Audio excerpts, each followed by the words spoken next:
माहिती आहे, उल्हासनगरात हिरकणी कक्षामध्ये मद्यपान होत असल्याचा आरोप केला गेलाय। पालिका शाळेच्या आवारातच ही दारू पार्टी रंगली आहे। विद्यार्थ्यांची सुरक्षा धोक्यात आल्याचं राष्ट्रवादीनं केलेल्या स्टिंगमध्ये आरोप केला। राष्ट्रवादीचे कार्यकर्ते मद्यपींना पकडलं त्यांनी आणि त्यानंतर त्यांनी धूम ठोकली आहे। एनसीपी कार्यकर्ते येताच मद्यपींनी धूम ठोकल्याचं पाहायला मिळालं।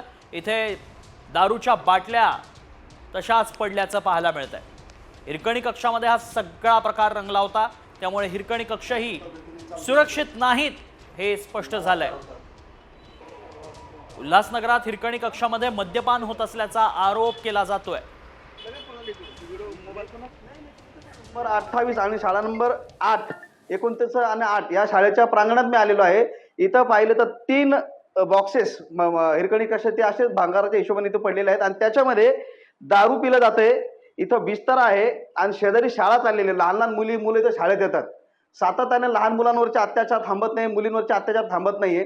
मग या हिरकणी कक्षामध्ये याचा वापर कशासाठी व्हायला पाहिजे होता, त्याचा वापर होतो काय हे बघणार कोणी, थांबवणार। मी तत्काळ ह्या विभागाच्या नवनिर्वाचित आपल्या सहाय्यक आयुक्त आहेत आपल्या मयुरी कदम मॅडम, मी त्यांना तात्काळ ही घटना कळवली। ते नवीनच आता त्यांचं इथं नियुक्ती झालेली महानगरपालिकेत, त्यांनी तात्काळ याच्यावर FIR काढण्याचे मला आश्वासन दिलेलं आहे आणि याची चौकशी करून हे हिरकणी कक्ष वापरात का घेतले नाही, याला जबाबदार कोण, हे का मागणी कुणाची होती, कोणी हिरकणी कक्ष तयार केले आणि त्याचा वापर का